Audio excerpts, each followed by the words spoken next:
Nous allons aujourd'hui, dans cette réunion d'information, faire un rétroacte de ce qui s'est passé au niveau du dossier sur la nouvelle structure.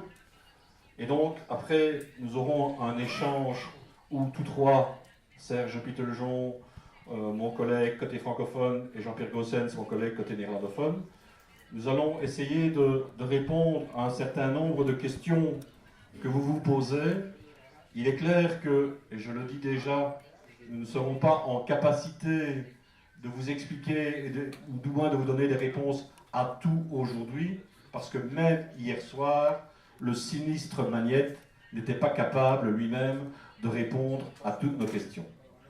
Enfin, dans le timing, la matinée est prévue pour vous expliquer l'historique, le dossier remis, les dossiers remis les 21 décembre et hier au niveau donc du cabinet Magnette. Et après, je ferai une tentative de conclusion, conclusion par rapport à une situation actuelle. Donc nous comptons terminer cette partie-là pour plus ou moins midi. Pourquoi midi? Parce que nous avons bien sûr invité la presse à nous rejoindre. Donc il est fort possible que certains d'entre vous soient interviewés, mais avant, je dirais, de passer devant la télévision, il est hyper important, bien sûr, qu'on vous donne les toutes dernières informations. Donc sur le temps de midi, entre midi et 13 heures, sur le temps où il y aura des boissons et des sandwichs à votre disposition, nous serons au 7e étage en train de faire le point. Quand je dis nous, c'est le secrétariat national. Nous serons au 7e étage en train de faire un topo de la situation au niveau de tout ce qui s'est passé ces dernières heures.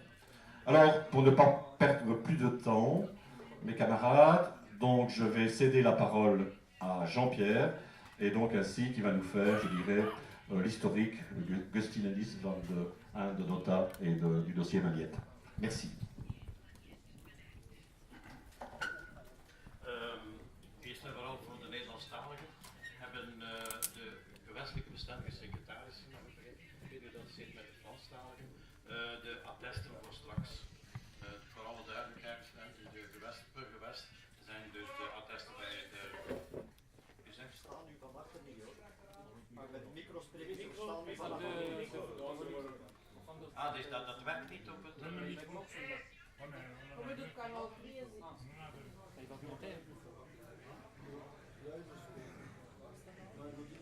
Is het zo beter? Ah.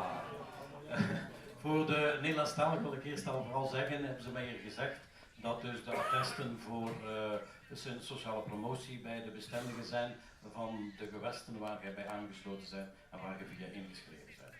Nu, het dossier, we hebben afgesproken, we vonden het nuttig om jullie allemaal samen te roepen en te kijken waar, en uit te leggen tenminste waar wij dus over hebben. Nu, ik wil eerst een beetje terugkeren in, het is mij gevraagd om de historiek te geven van de onderhandelingen. En Serge gaat dan het document die we gisteren gekregen hebben, heeft er van de nacht aan gewerkt waarschijnlijk, om het uit te schrijven, wat niet zo eenvoudig is om het allemaal op rij te zetten. Nu, ik wil eerst een beetje terugkeren waar onze bezorgdheden om gaan en waar we dus heel veel discussie over gehad hebben. En dat is namelijk over de schuld. Je zal zeggen, ja, we weten dat we veel schuld hebben bij de NMBS. Maar die schuld is tot stand gekomen en dan hebben we ook tot vervelens toe aan de vele politieke partijen proberen duidelijk maken door verdoken subsidiëring aan onder andere de goederensector. Zijn wij daar tegen? Nee, maar wij willen daar ook niet de rekening van betalen. We bedoelen dan de rekening betalen op vlak van het sociale, op vlak van de tewerkstelling en dergelijke meer. Die schuld is vrij opgelopen. Iedereen kent dus ook het dossier ABX. Dat is nog een kleine 1,7, dus ik geloof dat dat opgelopen is met de interesten naar 1,8 miljard euro. Dus dat is een geel pak en dat is iets dat blijft staan, want daar wordt dus voor het ogenblik niks op afgelost. Dus we willen dat uit onze rekeningen houden, maar dat is niet zo in evidentie. Men wil dus op het vlak van het federale besparen, men wil dus besparen zowel als de beide taalrollen in het politieke gebeuren. En dat brengt natuurlijk tot met zich mee dat we daar voor het ogenblik nog geen oplossing oplossing komt. Nu, wij hebben dan de ganse schuldopbouw in de ganse eerste vergaderingen hebben wij daar besproken, maar tegelijkertijd is er een en ander gebeurd binnen de NMBS ook. Wat bedoelen we daarmee? We hebben dus vanaf 1 februari tegen onze zin de oprichting gekend van B-Logistics. We hebben ons daar vragen bij gesteld en we hebben ook gezegd toen van wie gaat dat hier allemaal betalen, wat gaat dat kosten en welke garanties kunnen we geven aan personeel. Die garanties, zoals u weet, hebben we vandaag nog altijd niet. Het personeel zijn mensen die statutair zijn en gekozen hebben om naar B-Logistics te gaan en die zitten eigenlijk in een zeer precaire situatie en ik ga je direct uitleggen waarom. Dus in 2011 zijn we gestart en op het einde van 2011 hebben we voor de eerste maal de jaarrekening gekregen waar we toch wel 101 vragen hadden over van waar gaan die centen naartoe en hoe komt het op. Een klein beetje voorgeschiedenis. In 2007 herinnert u nog dat de Scheemaker zeer bewust altijd een soort good news show had georganiseerd en we hadden altijd een winst. In de boeken staat dat, u hebt dus een EBITDA, maar u hebt dat een EBT, dat is uw zuivere winst. En we hadden in 2007 nog een kleine 70 miljoen winst, wat binnen de NMBS aanvoegt. Wat blijkt nu in 2009, dus na de crisis, die zien we de cijfers van 2007 ineens veranderd naar 70 miljoen verlies. We hebben daar vragen over gesteld, we hebben daar 2 verschillende antwoorden op gekregen. Die antwoorden die voldeden niet, totdat dus nu op 2011, als we de rekening kregen, zagen we dat de cijfers van 2007 in zijn oorspronkelijke staat waren hersteld. Dat moet ook. Maar waar meneer de Scheemaker dan doodleuk heeft uitgelegd van, ja, maar we hebben dus IFP, iedereen in de zaal denkt die weet dat IFP een zeer verlieslatend geheel was, had men dus op 1 januari 2008, laat maar zeggen, break-even gezet. Met andere woorden, men had het kapitaal, het verlies omgezet in kapitaal, zodanig dat men break-even kon vertrekken. Vandaar onze vragen ook in 2011, eind 2011 aan meneer de Scheemaker van in de EFI-informatie van hoe zit dat nu met Logistics. Meneer de Scheemaker was niet zo bereid. Hè. We hebben dan ook een stukje dan de paritaire overleg geblokkeerd, omdat we toch wel tekst en uitleg wilden. Omdat we zeker wilden weten van waar gaan die centen naartoe. En toen bleek al B-Logistics alleen al terug bijna net geen 1 miljoen verlies. En als we dan de rekeningen kregen, dus de verslagen kregen van de verificateurs van de rekeningen, was er ook een verslag bij van de gecumuleerde rekeningen van zowel B-Logistics, maar ook van de bedrijven die er waren ondergebracht. Het zijn de IFP, zijn de Expedis, zijn dus al de bedrijven dus die een stuk verkocht waren, die weggetrokken waren van de NMBS. Ik denk aan onze wagens, die dan ook niet meer moeten in onze werkplaatsen komen, omdat die niet vallen onder de conventie van het statuut. En op die manier was er dus een schuld terug, een gecumuleerd schuld van bijna 1,2 miljoen euro. Eind 2011. We hebben dan de berekening gemaakt samen met de collega's in de vergadering, in de EFI-vergadering. En u weet, er wordt altijd een berekening gemaakt van hoeveel kost ons personeelslid. Dat is voor ons belangrijk, ook als we dus de budgetten krijgen, om de budgetten te berekenen. En bij de NMBS kostte dat 56.000 euro per persoon. We hebben een paar cijfers naar achter. En bij Logistics was dat net geen 83.000 euro. Het is dus een stuk meer dan bij NMBS. Niet tegenstaande dat het verhaal steeds was dat onze mensen te duur waren om in de markt te komen. Met dat gegeven eigenlijk zijn we dan gestart in onze vergaderingen met de minister Magnet. En hebben we dus toch een lange discussie gehad met Magnet zelf. Voor de eerste maal was dat 27 augustus. En ik dacht dan op 5 september dan naar een advocatenkantoor zijn verwezen, waar men dus 5 scenario's hadden opgesteld. Scenario 0 was hoe dat het vandaag was. De andere 5 waren mogelijke pistes die we zouden kunnen realiseren.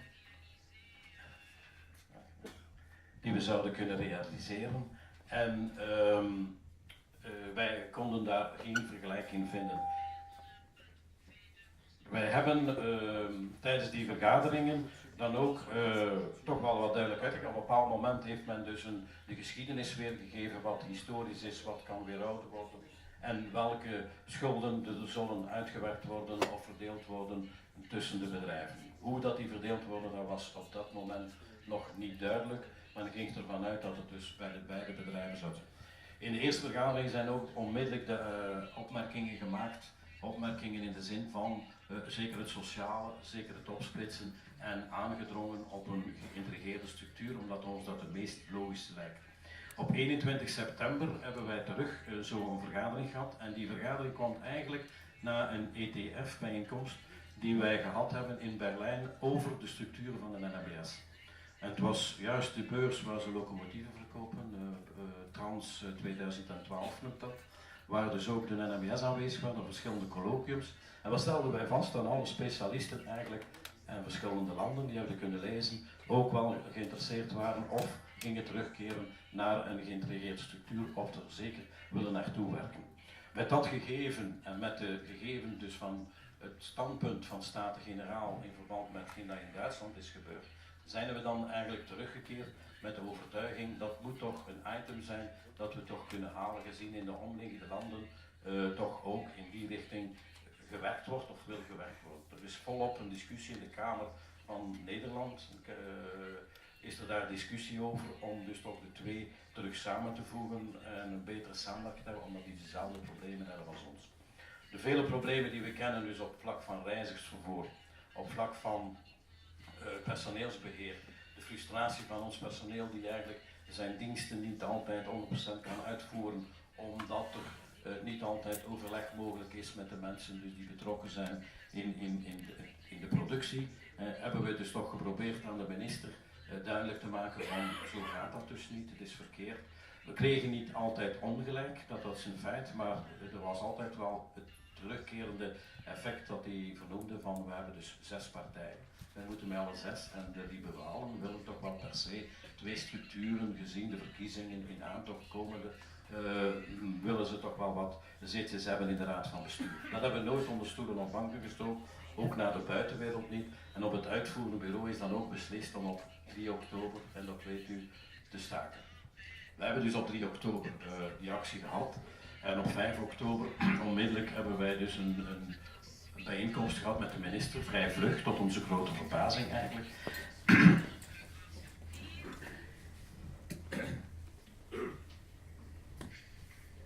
Excuseer. Tot onze grote verbazing hebben wij dus direct een afspraak gehad en waren toch wel al terug een aantal openingen in de discussie over waar zit wat. Dus de bewuste perimeters van wie doet wat.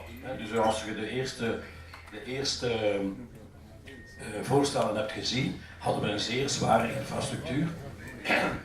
Een zeer zware infrastructuur en een zeer zwakke NMBS-operator. Wat betekent dat die operator eigenlijk op een zeer snelle manier eigenlijk ten onder zou gegaan zijn aan de schulden en de bijkomende schulden die er nog zouden opkomen. Ze hadden dus geen enkele andere bron van inkomsten en dat was iets opgemerkt. Dat is eigenlijk dankzij die actie toch een belangrijke verschuiving gebeurd, in een andere denkpiste gekomen, ook binnen die 6 partijen blijkbaar, niet tegenstaande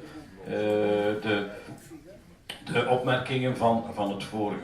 Nu, we hebben dat dus altijd geprobeerd om te doen in het overleg met ACW Transcom, maar zelfs dat natuurlijk wel beamen, het was altijd wel wat sleuren en trekken om toch een beetje op dezelfde lijn te krijgen, want we hadden zelfs het gevoel bij de derde vergadering dat ze al akkoord zouden geweest zijn met dat die tekst op die moment er was. Gelukkig hebben we ze ook kunnen overtuigen en we zijn dus op 5 november de vergadering verlaten om met het voorstel, met onze info die we gekregen hebben en met dus de zaken die we dus ook, wat er gebeurde in de omliggende landen, om zelf ook een soort synthesenota op te stellen waarom wij precies streven naar een geïntegreerde structuur.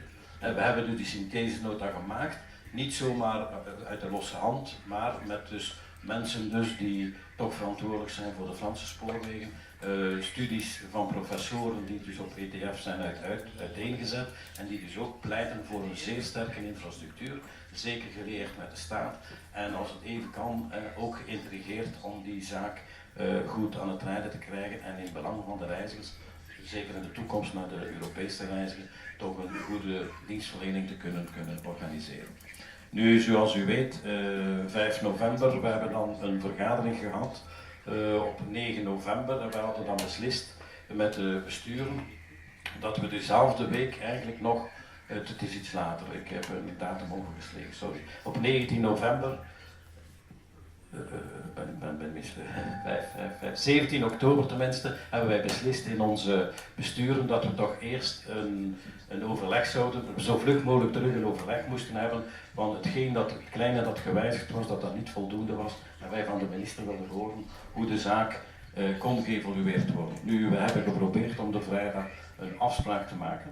We hebben die afspraak niet gekregen. Hè. Ook zaterdag waren wij beschikbaar. We hebben die niet gekregen. We hebben dan die stakingsaanzegging gedaan voor die 48 uur. En op dat moment natuurlijk was de minister dan heel boos. Is dan ook weggegaan op de vergadering. We hebben gezegd, wij kunnen ook boos zijn, gezien jij geen tijd maakt. Uw gedachten zegt, nou, Saloa, waarom?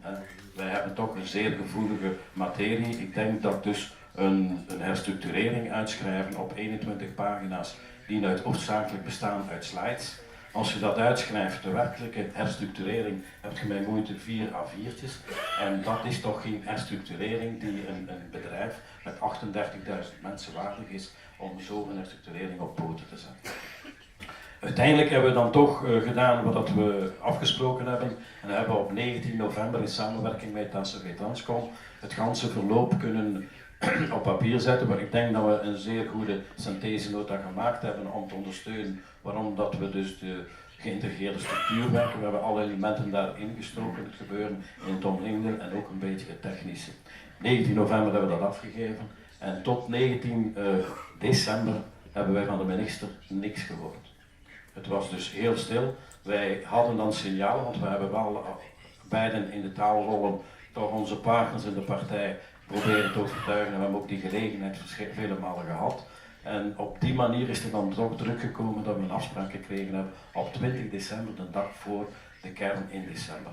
We hebben onze opmerkingen, dezelfde opmerkingen die er ook zijn en waren, zowel op personeelsvlak of op structureel vlak, hebben wij dus doorgestuurd, meegegeven aan de mensen die in de kern zetelen. Daar zitten dan niet in, er zitten daar 6 partijen in. Die hebben blijkbaar hun werk wel gedaan, want het is dus afgeschoten. Er zijn dan nu nog belangrijke verschuivingen gekomen en iedereen kent het verhaal. We gingen dus de 15e januari tenminste gingen we terug bij de minister rond de tafel zitten om verder te onderhandelen na overleg met de ACV Transcom. Want zoals u weet in Vlaanderen is dat dus ook belangrijk dat die toch dezelfde richtingen, dezelfde standpunten en dat we toch zo'n belangrijk dossier samen kunnen doen.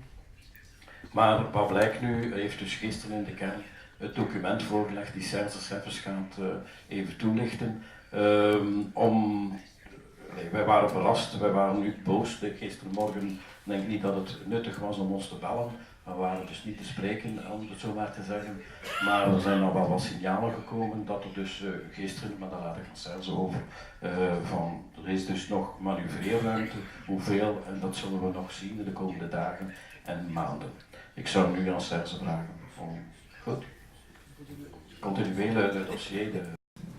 Bonjour à toutes, à tous, bonne année, bonne santé, j'espère que ce sera une excellente année, quoi qu'il commence très mal, puisque, comme vous l'avez, comme Jean-Pierre vient de le souligner, c'est un petit peu à la hussarde, en tout cas, que le ministre et le gouvernement, les membres du gouvernement ont travaillé sur un dossier sans nous en faire part. Nous n'avons pas été du tout associés et nous n'avons jamais, contrairement à ce qui est vu dans le document, marqué notre accord sur quoi que ce soit. Nous avons surtout présenté notre vision de l'entreprise parce que nous croyons que cette vision-là était la meilleure pour répondre aux besoins des usagers, de la population et aussi aux besoins des cheminots, dans l'intérêt des cheminots évidemment, pour pérenniser en tout cas leur statut, parce que le modèle tel qu'il est présenté n'est pas encore le modèle qui nous permet en tout cas de marquer notre accord sur le processus. Mais aujourd'hui, ce n'est pas une instance, donc je tiens à le préciser. Aujourd'hui, c'est une journée d'information.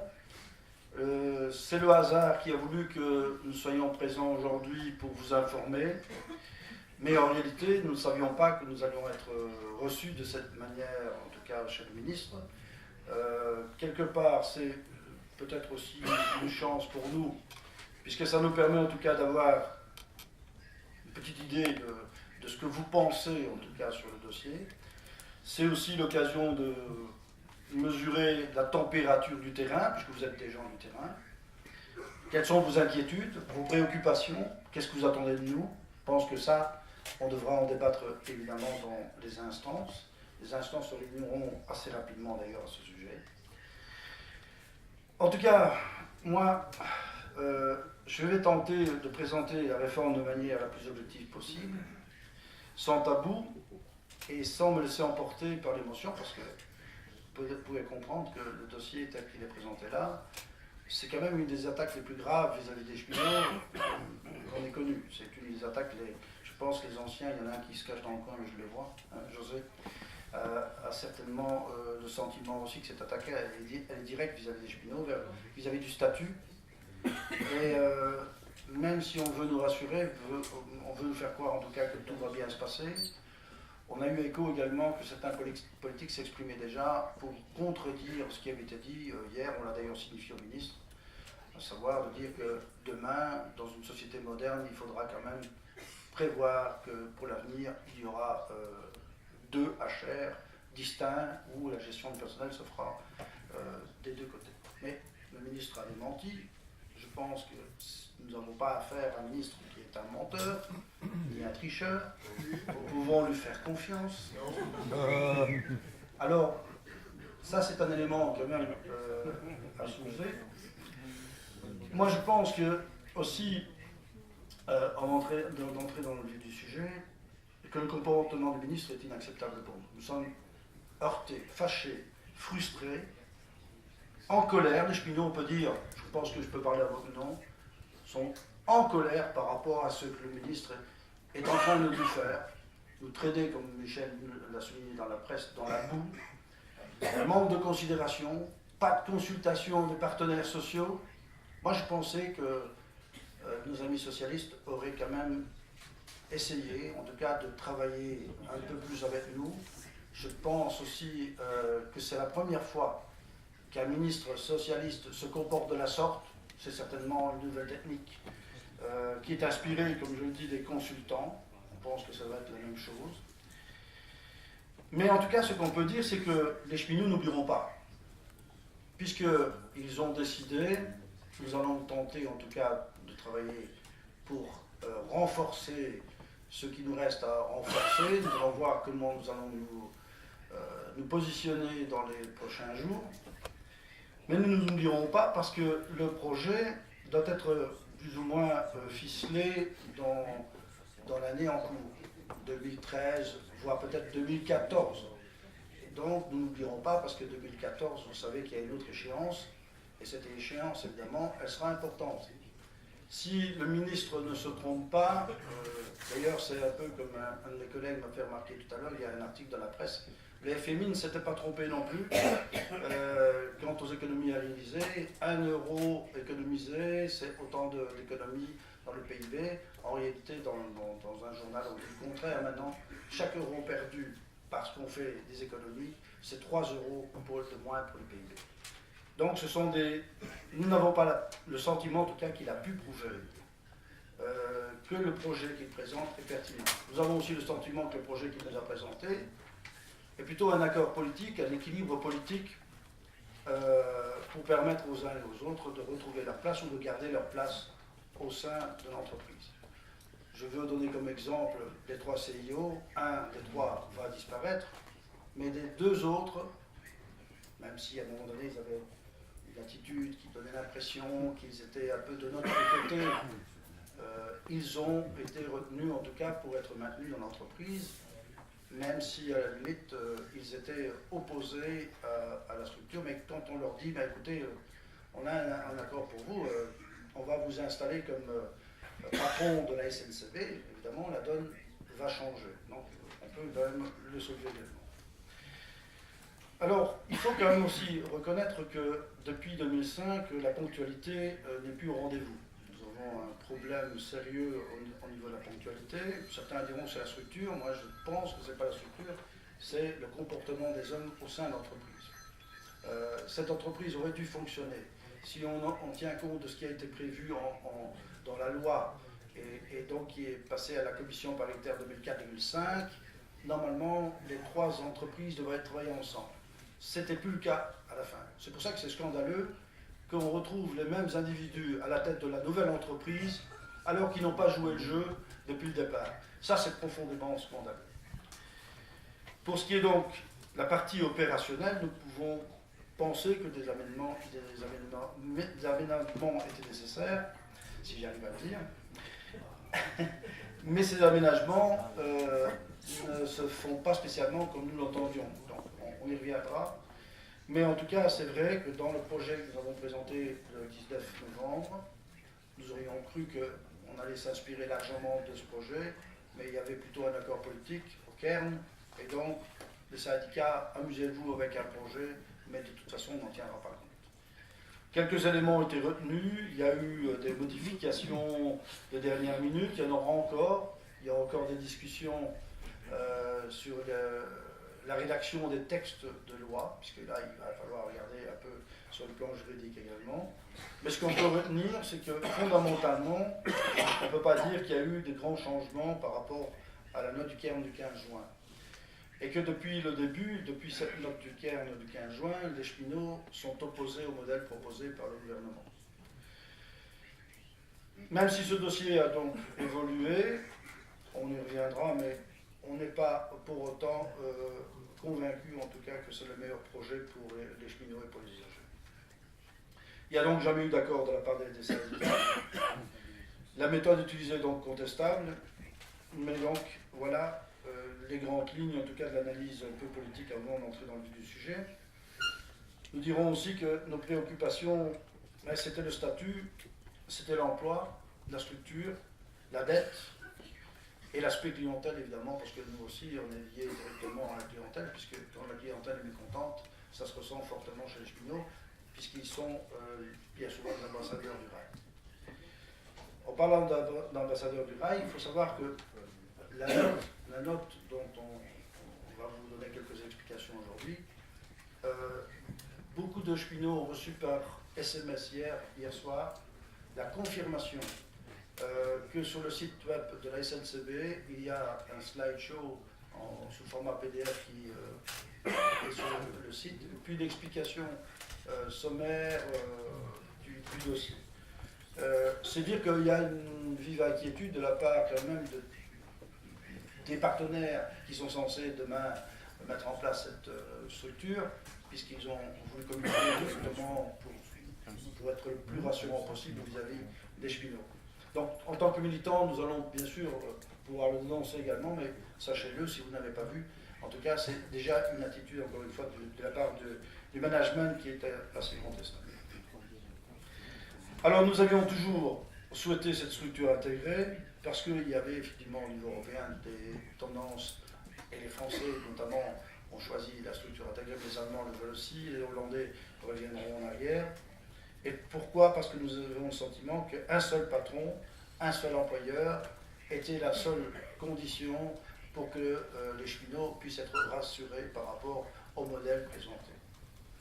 C'est aussi une question de cohérence selon nous, parce qu'il était beaucoup plus cohérent évidemment de travailler avec un seul patron que de travailler avec 3 voire 4, parce que le chiffre de 4 était cité également, parce que les équilibres politiques n'étaient pas atteints. Vous savez, ce sont des misérables, il faut leur donner un petit quelque chose. Donc il y avait cet aspect-là aussi qui jouait. Cet aspect aurait probablement été abandonné, mais en tout cas, il y en était question également. Alors, point positif quand même dans la démarche, parce que ce n'était pas le cas au départ, c'est quand même l'employeur unique. Et la commission paritaire unique, la commission paritaire nationale unique. Le ministre dit que, lorsqu'on l'a écouté hier soir, c'est que la HRI, qui ne s'appelait pas HRI au départ, mais que nous ne voulions pas, en tout cas, qu'on appelle sous la forme qu'ils avaient choisie au départ, était une sorte de mini-holding, et que, bon, on ne le dira pas, mais les conditions sont quasiment les mêmes. Ça, c'est son côté rassurant, son côté fiabilité, il n'est pas menteur. La composition de la commission paritaire nationale, il nous l'a annoncé hier, mais nous le savions par le biais de partenaires politiques qui jouaient encore le jeu dans les coulisses, a été modifiée. Et donc, au lieu d'une commission paritaire composée de 10 membres, eh bien, le ministre se propose, parce qu'il y avait la pression des libéraux, il y avait la pression aussi du service minimum, il se propose de faire une composition à 12. Et il procéderait de la façon suivante. Donc, les 3 qui seraient choisis en fonction de leur appartenance au Conseil national du travail, donc c'est-à-dire FGTB, le SLFP et le CSC, donc on a un représentant ACED, CGSP, un représentant pour la CSC et un représentant pour le syndicat libéral. Et puis les 9 autres, ben, ce sont sur base du calcul de la proportionnalité en fonction du nombre d'affiliés. Donc on pouvait comprendre au départ que nous n'étions pas perdants dans la démarche, mais sur le fond, nous avons un sérieux problème. Donc, le problème, c'est que l'entrée des libéraux dans le circuit de la commission paritaire nationale nous dérange fortement. Nous avons un deuxième problème sérieux, c'est que la commission paritaire nationale, c'est quand même un élément clé, même je dirais la clé de voûte du statut. Le fait d'apporter des modifications de ce type contrarie évidemment les cheminots qui ont le sentiment que, même s'il n'est pas menteur, il nous dit la vérité, il ne touchera pas au statut. Bien là, il touche au statut. En quelque sorte, c'est déjà un élément qui nous semble essentiel dans nos analyses. En tout cas, il voulait aussi éviter les élections sociales. Il est gentil avec nous, hein. C'est un ministre qui est très attentionné vis-à-vis des cheminots, donc il dit c'est pour éviter tout ça qu'on fait ça, hein. Vous comprenez bien que... Non, c'est un accord politique simplement, c'est au départ une exigence d'un partenaire politique, et il veut faire plaisir aux partenaires politiques, donc il est sensible plutôt à ça. Mais en tout cas, il n'est pas question en tout cas de croire qu'il a veillé aux intérêts des travailleurs, aux intérêts en tout cas du statut des cheminots. Alors, ensuite, il y a toute la partie de l'agenda. Donc, on a dit quel sera le processus qui sera mis en place, quelle sera la transition, comment est-ce qu'on va procéder. On sait que ça s'étalera, comme on l'a dit, jusqu'au 1er janvier 2014, donc à quelques mois, en tout cas, d'un autre rendez-vous. Et s'agira-t-il d'une réforme où HR Rail basculera d'une manière globale, la holding, pardon, et plutôt la direction HR basculera directement dans HR Rail, ou est-ce que ça se fera par phase? Donc c'était ce type de question, on n'a pas eu de réponse. Lui avait une vision, nous avons également la nôtre, évidemment, on essaiera de la partager lors des discussions et des débats. Mais si on y va par phase, ça nous semble extrêmement dangereux. Reste quand même si on le fait de manière globale, des aspects préoccupants. Et je vais donner un exemple concret, c'est par exemple les gens d'ICTRA. Ils sont dans la holding, les gens d'ICTRA. Et qu'est-ce qu'ils vont devenir? Comment les choses vont se dérouler pour eux? Est-ce que ça va basculer et comment? Ou est-ce que ça aussi c'est par phase? Parce qu'il y a une partie qui va partir au niveau de la SNCB, une partie qui va partir du côté d'Infravel. Là, il y a vraiment toute une série de questions qu'on peut se poser par rapport au modèle présenté. Oui, le micro ne va pas bien? Ah, moi, je veux bien prendre le micro alors. Hein. Voilà. Ça va mieux? J'entends le bruit quelque part, une seconde.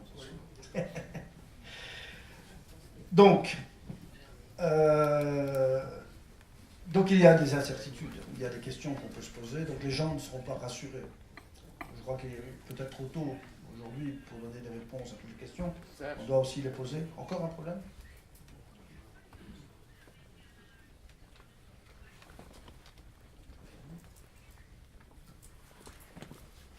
Redites un peu.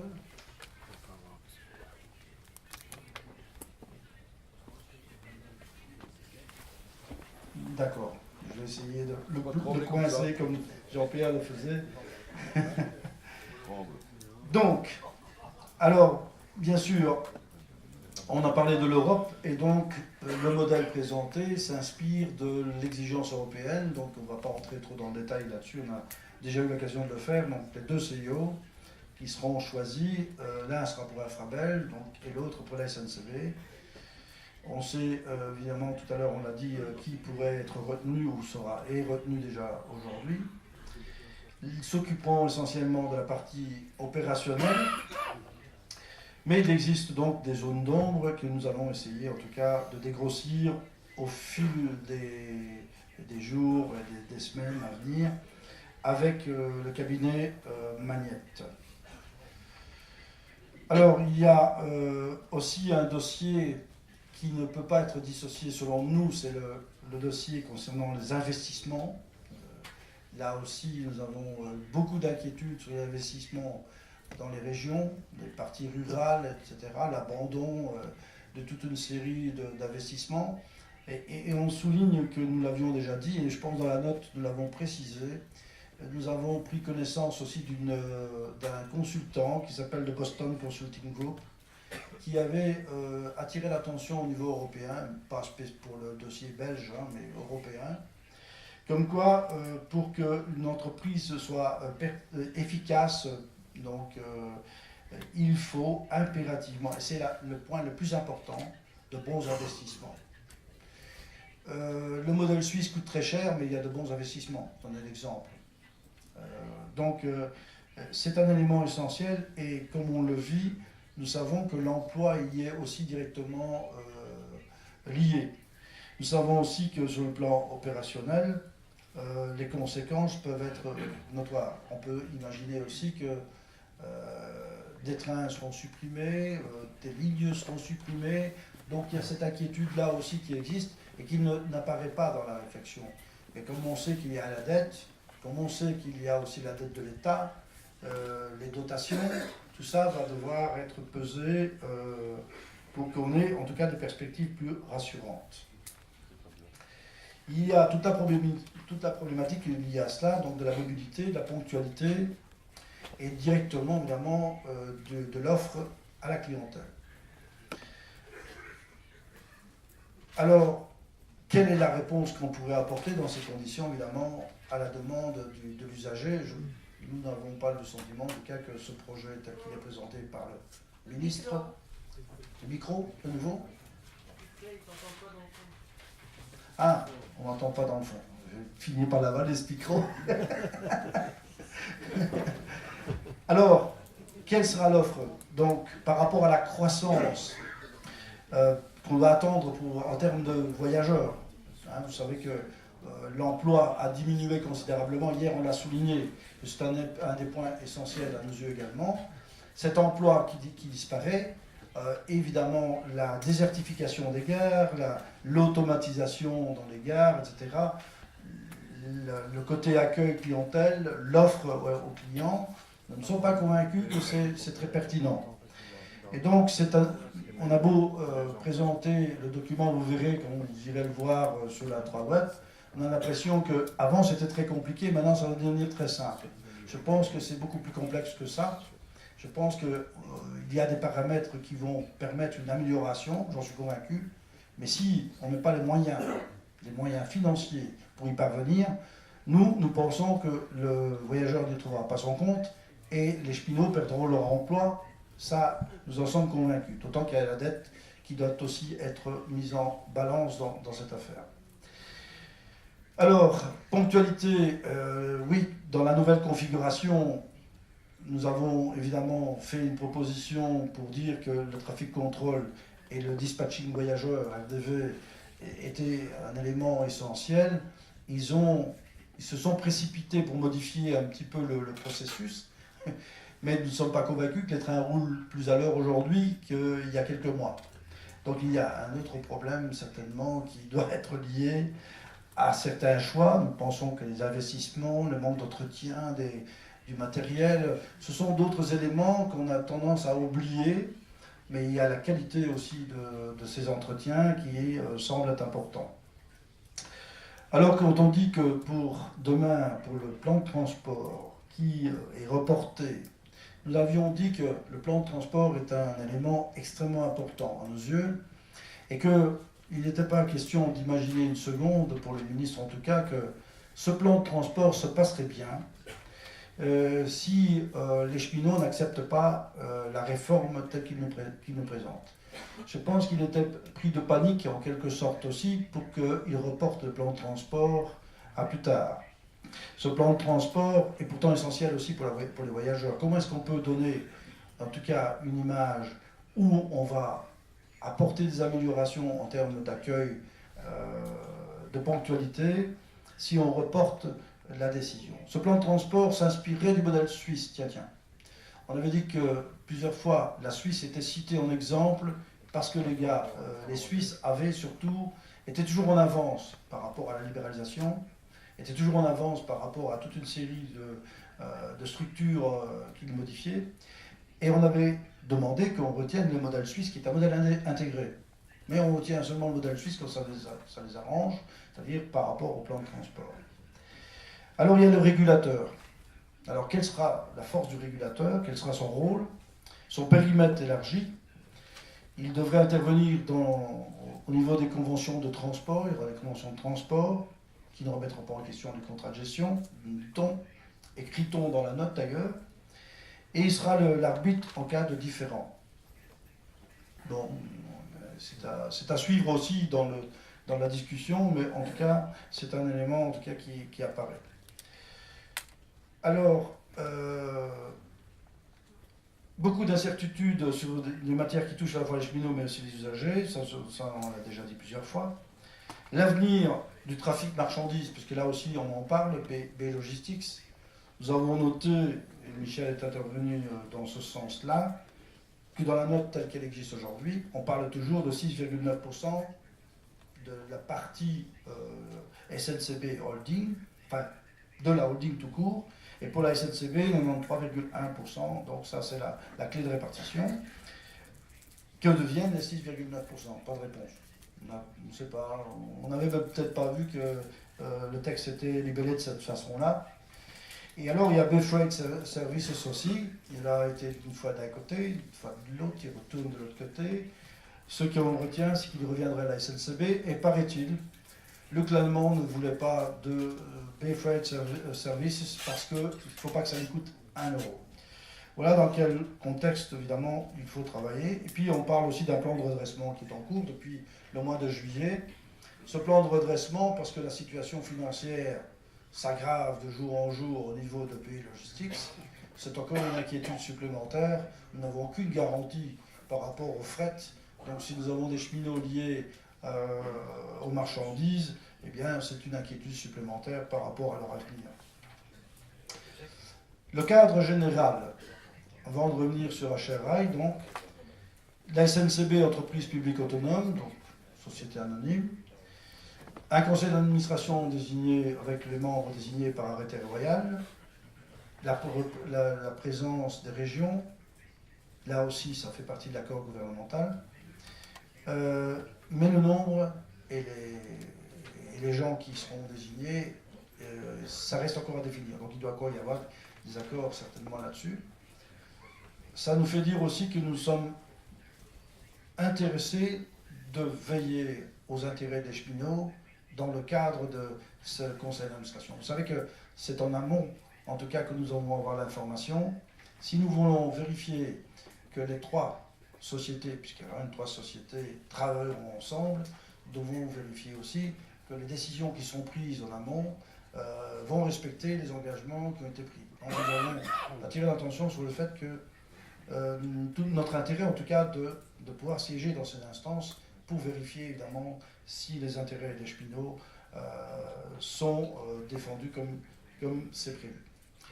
Il y a les doublons, mais les doublons, on peut s'interroger aussi de leur avenir. Finance, juridique, informatique, on l'a dit également. Les districts aussi, toute la partie district doit être aussi soulevée. Donc ce sont des éléments qu'on retrouve autant du côté de la SNCB que d'Infrabel, bien sûr. Et donc, pour venir à Infrabel, on a à peu près le même modèle, la même configuration que pour la SNCB. avec un Frabel qui garde les fonctions essentielles. Donc les fameuses fonctions essentielles dont on avait parlé également dans notre présentation, notre projet. Ici, évidemment, avec le modèle scindé, il s'agit de maintenir les fonctions essentielles à un Frabel. Et puis il y a la problématique de la filiale Cintigo, et je dirais des filiales en général. Donc on doit réduire de manière drastique le nombre, c'est comme ça que c'est pris dans la note, le nombre de filiales. Comment doit-on interpréter les choses? Je vais vous lire la petite phrase quand on parle de la filiale Celtigo qui est reprise dans le document. Donc cette petite phrase dit ceci: afin de renforcer et d'accélérer la valorisation des actifs, une ouverture du capital pourrait, le cas échéant, être envisagée, mais en tout état de cause, en préservant la majorité détenue par un Frabel. Quand on lit cette phrase-là, on peut vraiment se poser la question de l'avenir que l'on réservera aux filiales. Si certaines filiales devaient être vendues pour des raisons, encore une fois, budgétaires, moi je ne serais pas trop étonné de la démarche. La dette, je ne vais pas trop épiloguer parce que Jean-Pierre l'a quand même évoqué plusieurs fois. Simplement, 4 principes fondamentaux sont repris. Respect de la législation européenne, aide d'État, c'est celle aussi qui a posé problème avec B-Logistics. Donc, s'il y a aide d'État, il faut filialiser ou privatiser. Donc, on a mis ce point-là à l'ordre du jour à plusieurs reprises, vous le savez aussi. 2, le partage ne doit pas conduire à une reprise de la dette actuelle dans les comptes de l'État. Ça, c'est quand même une phrase un peu étonnante, dans la mesure où je pense quand même que c'est l'État qui est venu mettre un peu de dette supplémentaire sur le dos des cheminots. Donc c'est quand même un culot de commissaire de présenter les choses de cette façon. Et puis le partage doit conduire à ce qu'il n'y ait pas une augmentation du volume total de la dette. Bon, ça c'est un élément. Et puis on parle de la viabilité économique des entités. Donc on parle du rating des agences de notation pour qu'on ait les taux d'emprunt les plus bas possibles. C'est important. C'est vrai que lorsqu'on discute de cet aspect financier, ce sont des éléments importants. Il faudra dégager la capacité de pouvoir dégager des bénéfices. Donc on est dans un modèle un peu particulier. On prépare probablement le 4e paquet ferroviaire et la libéralisation totale. Alors il faudra réévaluer certains actifs, maîtriser la chaîne de production et les coûts. Donc là, ça va être la mission de CIO. Et donc on sent bien que là aussi, les cheminots, et on connaît les calculs qui sont effectués par des experts financiers, on sait qu'un cheminot coûte aujourd'hui, mais toutes charges confondues, à peu près 60 000 € par an. Ils ont vite fait le calcul lorsqu'il faut faire des économies. D'ailleurs, quand on parlait d'emploi, on leur a signifié. Cette année encore, on est intervenu d'ailleurs à plusieurs reprises au comité stratégique et au comité de pilotage pour Michel et à d'autres endroits, la commission paritaire, chaque fois, ou la sous-commission paritaire, chaque fois, nous avons soulevé le problème de la perte d'une centaine de cheminots chaque mois. Et donc ça, évidemment, on a dit que pour la sécurité, ça nous pose de sérieux problèmes. La perte des cheminots, l'accueil à la clientèle, la sécurité, le service à rendre, la performance, etc., sont liés également aux cheminots qui sont présents pour effectuer ces tâches importantes pour la sécurité ferroviaire. C'est un problème évidemment épineux, sérieux pour nous en tout cas. Alors le principe aussi qui est acquis dans la réflexion, c'est de dire que la dette, on la mettra là où il y a les actifs. Vous savez qu'aujourd'hui, pour ce qui est de la SNCB, ils reprennent toute la partie gare, donc la compétence est élargie par rapport auparavant. La SNCB prend cette partie importante, mais ça veut dire que c'est comme la loterie, vous pouvez gagner, mais vous pouvez aussi avoir des lots qui ne vous intéressent pas beaucoup. Si il s'agit peut-être aussi d'un élément à surveiller de très près. Et puis le ministre dit que de toute façon, pour ce qui est de la dette, il y aura des éléments, des variables qui vont permettre en tout cas de corriger certains aspects, des éléments correcteurs qui seraient donc liés à la dotation spécifique par exemple, et aussi au flux financier entre la Infrabel et la SNCB. C'est encore un discours rassurant. Dire que nous sommes rassurés par rapport à ce discours-là, nous l'avons déjà dit, nous savons que le ministre dira la vérité aux cheminots, nous sommes convaincus, puisque depuis quelque temps, il nous avait promis notamment une rencontre officielle avec justement la possibilité de débattre des sujets. Cette rencontre officielle, nous l'avons eue hier, mais nous ne savions pas que nous allions être mis devant le fait accompli. Cette façon de faire ne nous réjouit pas.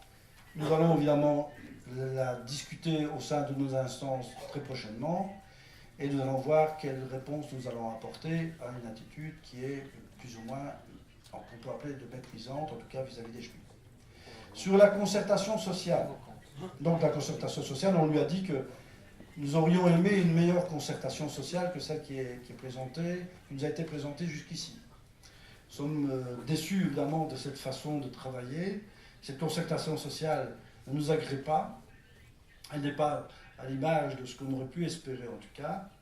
Même si on se veut rassurant par rapport au périmètre de HR Rail, le statut du cheminot est maintenu, il sera unique, la commission paritaire est maintenue, mais là, je le répète, nous avons un gros problème quant à cette décision de dernière minute, à savoir d'intégrer un syndicat qui n'a pas la représentativité, non pas parce que nous avons des problèmes avec le syndicat, mais nous avons surtout un problème sur le fait que c'est un élément essentiel du statut.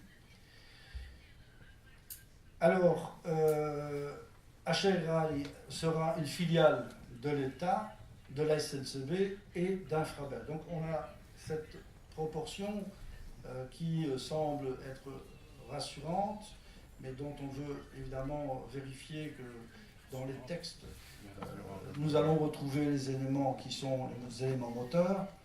Infrabel aurait, donc au niveau de la proportion évidemment, 20%, SNCB 20% et l'État 60%. Ce qui fait dire au ministre que c'est un élément essentiel pour garantir en tout cas que HR Rail pourrait fonctionner normalement. Enfin, normalement et rassurer en tout cas les travailleurs. Grosso modo, HR Rail va poursuivre des activités d'HR aujourd'hui, à savoir le recrutement. Et la question a été posée, est-ce que ce recrutement serait opéré uniquement pour les statutaires et les temporaires? Non, les contractuels également. C'est un élément intéressant en tout cas dans la réflexion. On ne va pas tout rejeter non plus. Et donc la partie des salaires, la partie formation, traîne, etc., resterait donc toujours la compétence d'HR Rail. Également sur le secteur social, paiement des allocations familiales, la caisse de soins de santé, le fonds des œuvres sociales. Et vous remarquerez que dans le document qui a été transmis via l'intraweb, on parle de secrétariat social, ce que nous ne voulons pas. Et quand on parle de secrétariat social, là on était un peu, voilà, on est heurté, mais on le retrouve dans le document que vous allez voir sur l'intraweb. Je tiens à le préciser au passage. Alors la commission paritaire, bien sûr, là, siégeront, on n'a peut-être pas précisé directement dans les 12 membres, j'ai détaillé pour les syndicats, mais pour ce qui est des employeurs, donc là, il y aurait 2 fois 5 membres, 5 membres pour la Frabel, 5 membres pour la SNCB, et 2 membres pour HR Rail, qui serait le président et qui serait l'administrateur délégué. Enfin, l'administrateur délégué pour l'instant. Me semble-t-il, c'est comme ça que... Et il y a des contradictions dans la présentation, parce qu'on voit là les choses comme ça. Plus loin, on parle d'un DG. J'ai vu des anomalies, mais probablement que dans les textes, on pourra apporter quelques corrections. Mais alors, où se trouve, la question a été posée, où se trouve le représentant de la sous-commission paritaire? Aujourd'hui, c'est le DG, directeur général, qui siège, en principe, préside la sous-commission paritaire. Et il est évidemment, on le retrouve à la commission paritaire. Comme la sous-commission paritaire est un groupe de travail, on peut l'appeler comme ça, la commission paritaire, il nous semblait utile de soulever le problème et dire le gars qui va discuter à la sous-com, on ne le retrouve pas dans l'instance officielle, parce qu'on aura le président et l'administrateur délégué. Mais le président, quel président? Tout ça doit être redéfini très clairement. On a posé toute une série de questions. En tout cas, on verra un peu ce qui en sera retenu demain. Alors, il y aura un comité de gestion qui, quant à lui, sera composé de 3 membres, un responsable d'Infrabel et CCB. Et ici, on parle du directeur général de la filiale HR Rail. Donc voilà, donc, les nuances qu'on peut apporter. Donc, quelques inquiétudes encore supplémentaires par rapport au projet. Donc, on vérifiera un peu comment on pourra considérer les choses. Et le conseil d'administration, lui, sera composé, il y aura un conseil d'administration qui sera composé, quant à lui, de 4 membres. Un représentant qui sera le CEO d'Infrabel, un autre représentant qui sera le CEO de la SNCB, le président, le nouveau président d'HR Rail, et le DG d'HR Rail. Donc DG ou CEO. C'est pas très clair, en tout cas on va devoir reposer certaines questions là-dessus, mais voilà comment sera composé le conseil d'administration. Là aussi, au même titre d'ailleurs que les autres conseils d'administration, les 3 conseils d'administration, pour veiller à ce que la réforme, on puisse la suivre de près et s'assurer que tout a été respecté comme ça nous a été présenté. Nous avons demandé qu'il y ait une présence des syndicats dans les conseils d'administration, parce que c'est en amont que l'information tombe, parce qu'aujourd'hui le fait accompli, il provient du fait que nous avons l'information lorsque la décision est terminée et qu'elle arrive après le comité de direction.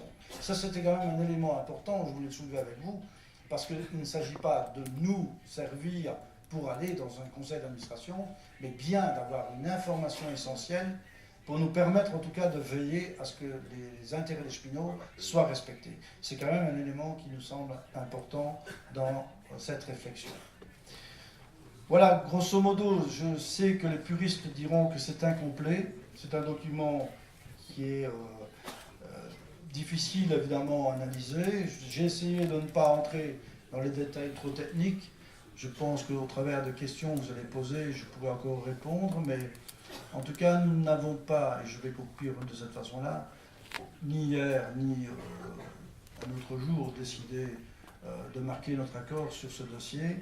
Je pense que ce sont les cheminots, c'est la base qui va décider quel sera leur avenir. Nous n'avons pas le droit de juger à l'avance de quelle est la pertinence, en tout cas de la présentation qu'on pourrait en faire demain à la base de manière beaucoup plus large. Je pense que les cheminots devront apprécier ou non si ce dossier est acceptable.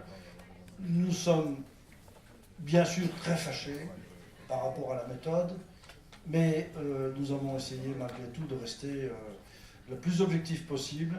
Ça ne veut pas dire que nous défendons le dossier, nous vous l'avons tout simplement présenté. Et j'attends évidemment vos réflexions, vos remarques avec impatience, pour nous enrichir par rapport à la réflexion que nous aurons avec le ministre, pour nous enrichir également, parce que les permanents sont présents, et donc, petit élément quand même qui est important, cette réunion se fait avec la présence des 2 exécutifs, l'exécutif francophone et l'exécutif l'AVLIC néerlandophone. Ces 2 exécutifs, évidemment, regroupent plus de gens que l'exécutif national. Donc c'est en quelque sorte les 2 exécutifs qui se réunissent aujourd'hui. Et je crois que tous les permanents sont fortement intéressés par les réflexions qui seront apportées sur le dossier. Et donc je pense que maintenant, Michel est peut-être pas présent pour poursuivre, mais je devrais passer la parole à Michel pour voir un peu quelle conclusion il souhaiterait donner par rapport à ça. Ou simplement commencer par donner la parole à la salle de Sébastien Michel. Voilà, merci.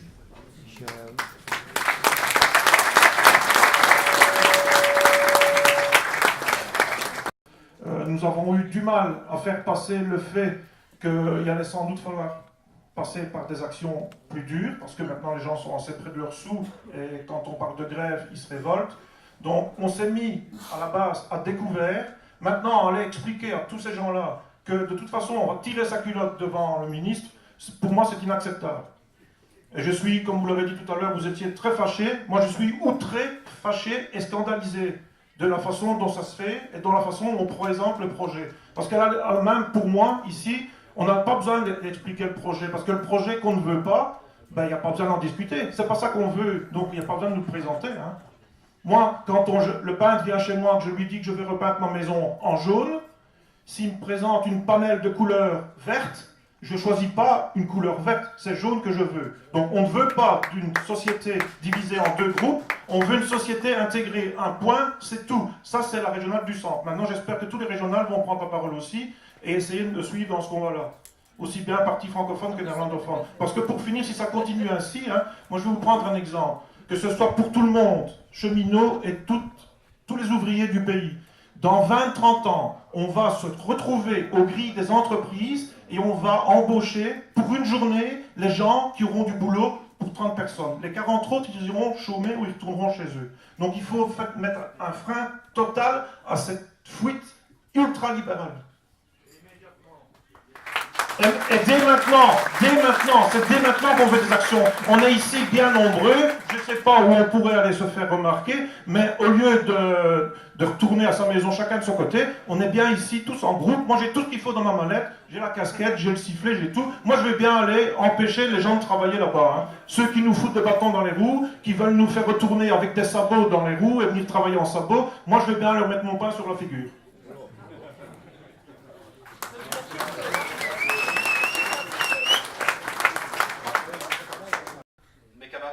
Permettez-moi de remercier Jean-Pierre et Serge pour les explications que j'estime utiles parce qu'il y a tellement de dérives à l'heure actuelle au niveau de la communication, que ce soit en interne ou que ce soit par le biais de la presse, que ce soit la presse écrite, voire parfois ce qu'on peut en dire au niveau des radios et des télévisions, qu'il nous paraissait hyper opportun aujourd'hui de vous présenter la note Magnette. Alors, je ne vais pas m'en reprendre et refaire le rétroact, puisque ça a été très bien fait par mes collègues et vous expliquer la note. Je crois qu'on doit maintenant tenter de faire une première analyse, et je dis tenter, puisque nous avons un recul de quelques heures par rapport à la note qui nous a été envoyée avant-hier soir à 23h, et un peu discuté hier avec le ministre Magnette. Donc là, je pense que nous devons encore la lire et la relire de façon à ce qu'on puisse, au niveau de nos instances, exécutifs des côtés néerlandophones et francophones, au niveau de l'exécutif national, prendre les justes décisions. Vous savez, mes camarades, je pourrais ici avoir un discours très très populiste, mais bon, le roi ne veut plus. Donc là, quelque part, je suis obligé d'avoir un discours, je dirais, en rien sensé, pour éviter d'avoir des coups de bâton et des coups de règle sous les doigts par le roi. Je vous parlais tout à l'heure de Jurassic Park. Pourquoi? Parce que dans le modèle Magnette, nous allons avoir une entité bicéphale à 3 têtes. Un monstre. Un monstre. Comment allons-nous fonctionner dans ce film avec ce réalisateur qui, après à peine avoir écrit ces dernières phrases, nous quitte, puisque clairement, lundi matin, il sera à Charleroi. Qui viendra prendre la barre de ce navire en dérive? On entend bien des noms, mais bon, nous ne sommes pas ici pour nous prononcer, nous faisons du syndicat, nous ne faisons pas de la politique. Enfin, ça veut dire quand même qu'il y a tout un danger qui est là, et donc nous allons devoir, tantôt Serge parlait d'un moment hyper important, nous allons devoir nous positionner et faire la juste analyse du dossier qui nous est soumis aujourd'hui au niveau de la structure. Alors, pour ceux qui lisent la tribune, le mois passé, vous vous rappelez que j'ai dit que nous n'étions pas les premiers à avoir inventé la formule « l'union fait la force », d'autres y avaient pensé avant nous. Quand on lit, et c'était samedi passé, la vision que Magnette a de réformer la commune de Charleroi, et je regarde, je dirais, les copains de Charleroi, donc le zèbre de Charleroi, le zèbre de Magnette, a envie de réformer la commune de Charleroi. Et comment va-t-il pratiquer? Il va essayer d'avoir plus de cohésion dans les entités. Donc ce qu'il a défait, qu'il essaye de défaire au niveau de la structure SNCB, il veut faire l'inverse au niveau de Charleroi et construire d'une toute autre façon. Où est la cohérence de ce ministre? Comment peut-on encore avoir confiance dans un homme qui dit tout et son contraire? Alors, pour le moment, on entend, on lit plein de choses. Hier soir, je recevais, je dirais, quelques SMS, et j'en ai retenu un, et je pense que l'auteur est dans cette salle, mais vous savez que Sardou, à un moment donné, a écrit « Ne m'appelez plus jamais France ». Certains m'ont écrit « Ne m'appelez plus jamais socialiste », étant donné que justement, on est en train de subir ce que Magnette a voulu faire passer au niveau de ce gouvernement.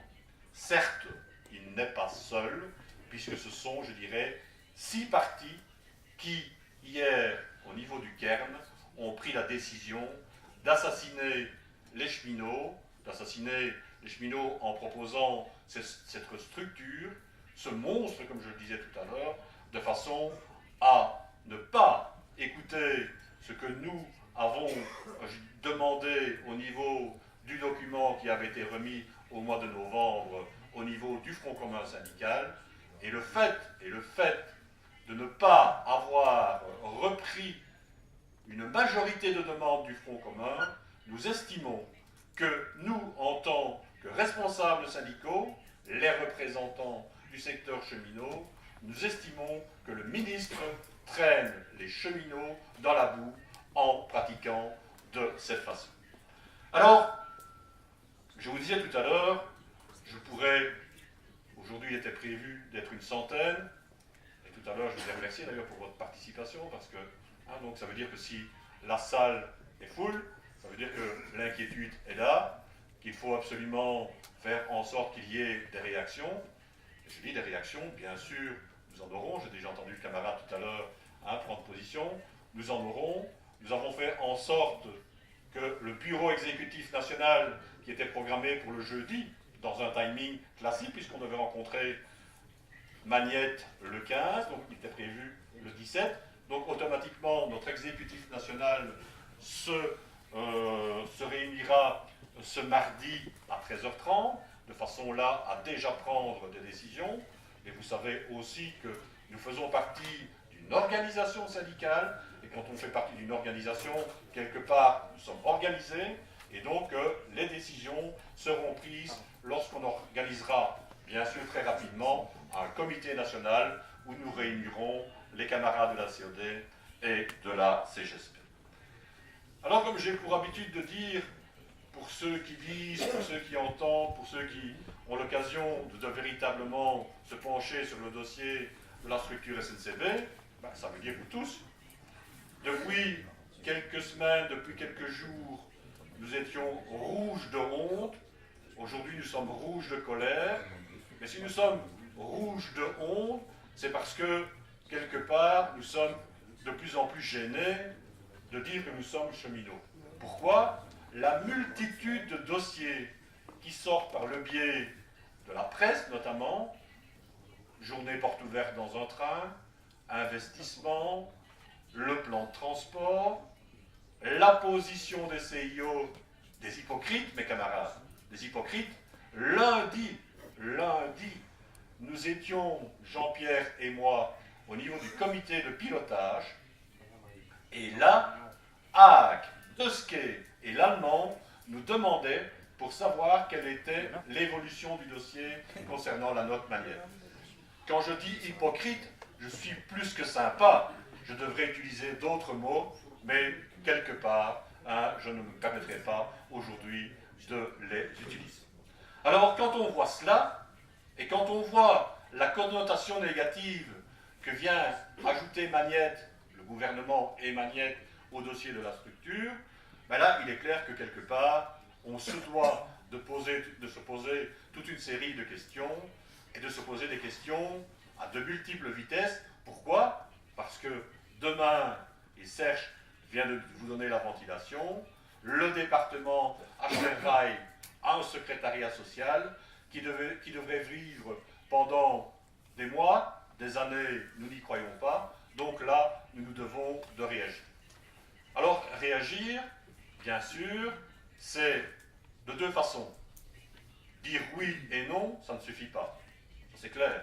Dire non, nous n'en voulons pas, nous restons statiques et nous sommes là en stand-by. Rappelez-vous quand même un petit peu le dossier logistique, où là, il y a eu des prises de position, mais à un moment donné, où il existait aussi un front commun, nous nous sommes retrouvés bien seuls face à ce dossier, et donc là, avec toutes les complications que cela a procuré et engendré. Alors, soyons quand même, je dirais, logiques avec nous-mêmes, et ceux qui me connaissent, je dirais, assez bien, savent que partir au combat, ça ne me fait pas peur. L'équipe qui est en place maintenant au niveau de la COD-CGSP est aussi une équipe de combat. Nous sommes, avec l'ensemble des permanents, une équipe qui allons de l'avant et qui ne jouons pas du frein à main chaque fois qu'on a l'occasion de le faire. Et donc, il faut, comme je le disais tout à l'heure, faire l'analyse saine. Partir au combat, les camarades, nous ne partons pas au combat comme on l'a déjà fait voici quelques années. Je ne parle pas de... Vous voyez, quelle équipe formidable. On ne part pas au combat contre des CIO, contre une problématique, contre une déréglementation au niveau du groupe SNCB. Mes camarades, nous partons au combat contre le gouvernement. Gouvernement, donc, qui a hier, et probablement dans les heures qui viennent, c'est-à-dire demain, ratifié l'ossature de la structure SNCB. Alors, si demain, comme je l'ai déjà dit, au niveau de certaines instances, si demain je signe un préavis de grève, il nous faudra signer un préavis de grève avec une date de départ de la grève, et bien sûr de ne pas mettre de date de fin. Et ça, il faut en être conscient. Mais à partir de ce moment-là, et je le disais, le Front commun existe pour le moment. Nous allons rencontrer nos collègues du syndicat chrétien lundi à 10h. Et le discours que je vous tiens maintenant, je le tiendrai aussi lundi prochain.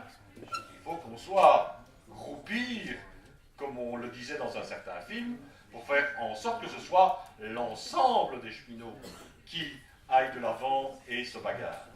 Alors, on est parti pas pour faire une grève de X jours, et à un moment donné, de se rendre compte que nous ne sommes plus capables de maintenir la pression.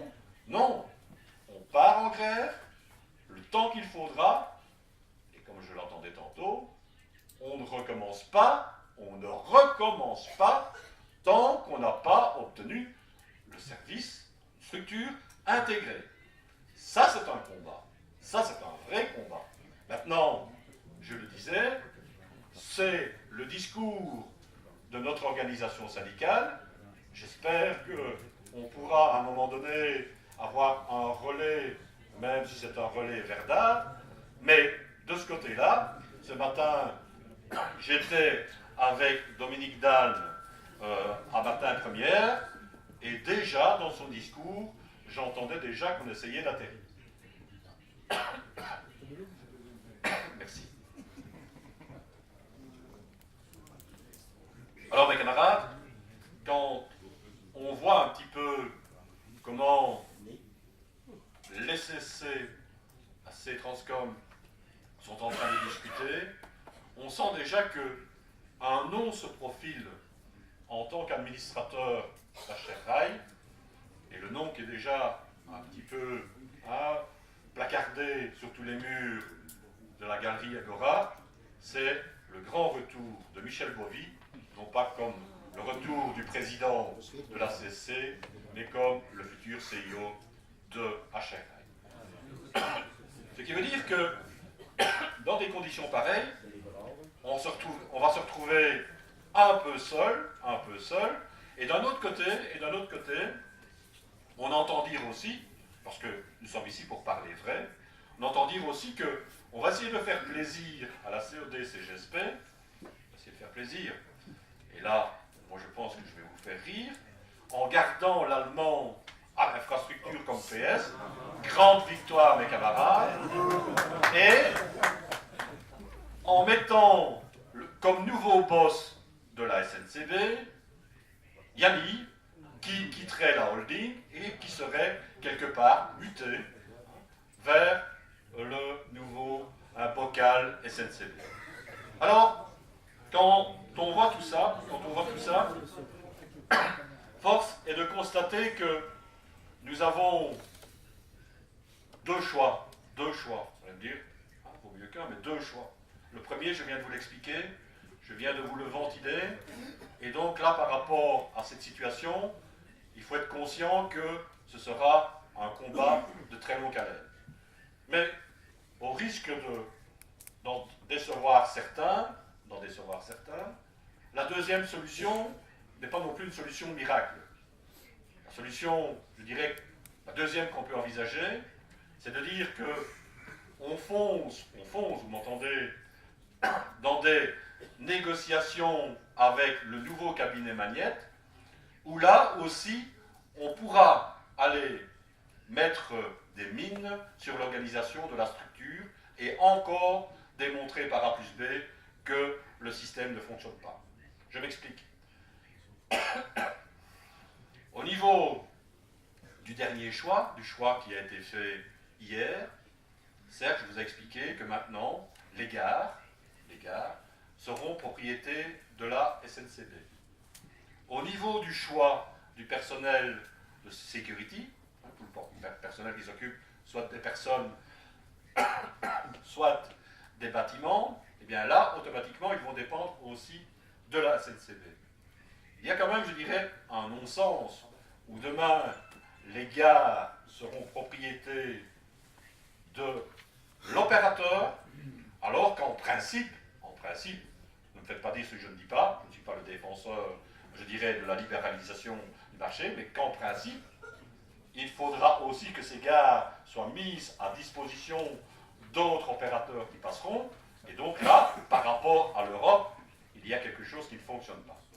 Alors, je crois que nous avons encore toute une série de mauvais coups à pouvoir jouer notamment dans ces deux créneaux, de façon à véritablement faire dérailler cette structure, ce monstre qui est tenté d'être mis en place, en étant bien sûr mobilisé, ne pas, mais ça bien sûr, je peux tous vous regarder dans les yeux, des bénis oui, il n'y en a pas au niveau de notre organisation syndicale, mais de faire en sorte qu'on se bagarre à ce niveau-là, de façon à démontrer, oui, camarades, Magnette est bel et bien un menteur.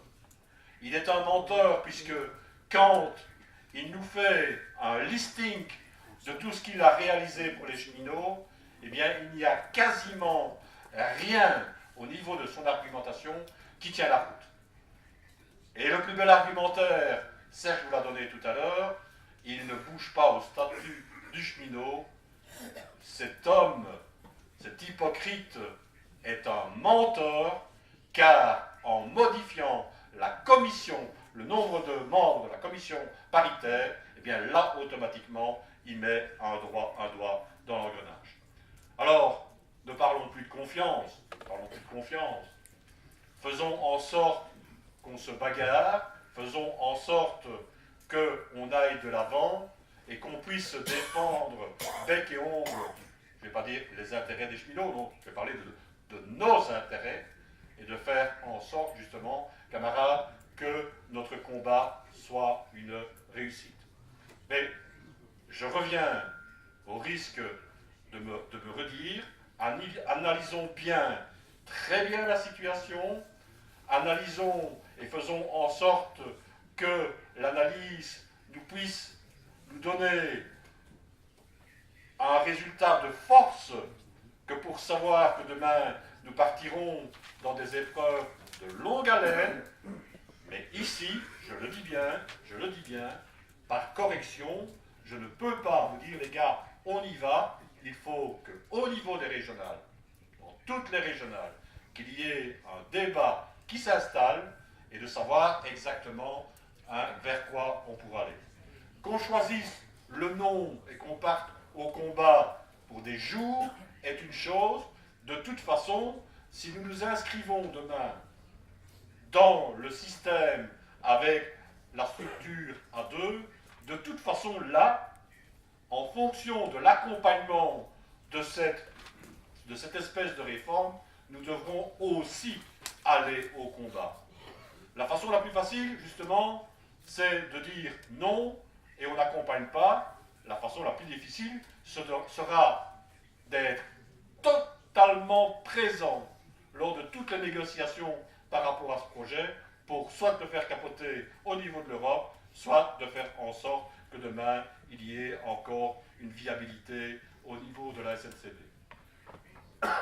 Je le disais hier soir à Magnette, avec ce déséquilibre que lui appelle équilibre, puisque quand nous voyons blanc, lui voit noir, et l'inverse, eh bien mes camarades, quand on voit ce déséquilibre qu'il crée en donnant en propriété les gares à la SNCB, eh bien là, et Serge en a aussi parlé tout à l'heure, il est clair et net que nous allons créer un déséquilibre aussi au niveau de la dette, et qu'à un moment donné, nous aurons toute une série de problèmes au niveau des finances, et que là aussi, on pourrait se trouver dans des situations ô combien difficiles. Alors, faisons en sorte un petit peu qu'on puisse travailler avec toute une série de garanties, et ne tombons pas dans le piège, des garanties qui sont données par le cabinet, car par rapport à tout ce que vous allez entendre dans les heures qui viennent dans ces déclarations, ben là il est bel et bien clair que dans 80% de ce qui va essayer de faire passer comme message, eh bien tout ça sera bel et bien faux. Et camarades, nous allons je dirais tout à l'heure, avoir un échange. On vous l'a déjà annoncé, cette journée veut être une journée d'information. Moi, ce que je souhaite, bien sûr, c'est qu'il y ait un véritable travail de fond au niveau des régionales, des analyses saines, par rapport aux deux schémas que je vous ai décrits tout à l'heure, mais de façon justement à savoir exactement vers où nous allons et de savoir les résultats que nous voulons obtenir. Je pense que ce sont peut-être des heures, des jours, des semaines, voire des mois, je ne parlerai pas d'années, mais qui sont ô combien importants pour l'avenir de l'ensemble des cheminots. N'oublions pas aussi qu'il faut arrêter l'hémorragie de la perte de personnel, car tous les mois, pour le moment, vous allez me dire, nous sommes encore dans l'ancienne structure, bien sûr, mais tous les mois, pour le moment, nous enregistrons un delta de moins 100 cheminots, puisqu'on ne recrute pas suffisamment que par rapport au départ à la pension. Alors, vous savez, nous sommes des militants, nous sommes des délégués, nous sommes CGSP, nous sommes ACOD, et quoi qu'on fasse, je vous dis une seule chose, on n'aura pas à rougir de honte pour ce que nous allons faire. Nous allons travailler ensemble, et en travaillant ensemble, nous serons de toute façon critiqués. On ne fait rien, on n'aura rien fait, nous serons critiqués. Si nous devenons demain des va-t-en-guerre ou des gréviculteurs, comme certains nous cataloguent et nous mettent, je dirais, des inscriptions dans notre club, eh bien là aussi mes camarades nous seront critiqués. Alors, moi, j'en terminerai en disant que j'ai totalement confiance dans le travail qui va être réalisé au sein des régionales. Nous aurons déjà un premier return lors du bureau exécutif de mardi. Donc, pour ceux qui font partie de cet exécutif et qui sont présents, je pense que quasiment tout le monde est présent, donc n'oubliez pas le changement de date et au niveau de l'heure de rendez-vous, c'est 13h30. Ainsi, vous serez prévenus bien sûr via mail et via courrier, mais enfin, de cette façon-là, vous êtes au courant. Et mes camarades, donc déjà là, nous aurons déjà un premier arrêt sur image, si vous me permettez cette expression, et par après, nos décisions seront prises au niveau du comité national, et là, à ce moment-là, nous serons bel et bien clairs par rapport à ce que nous allons faire. Un grand merci pour votre attention, mais je sais déjà que je peux vous faire confiance. Merci.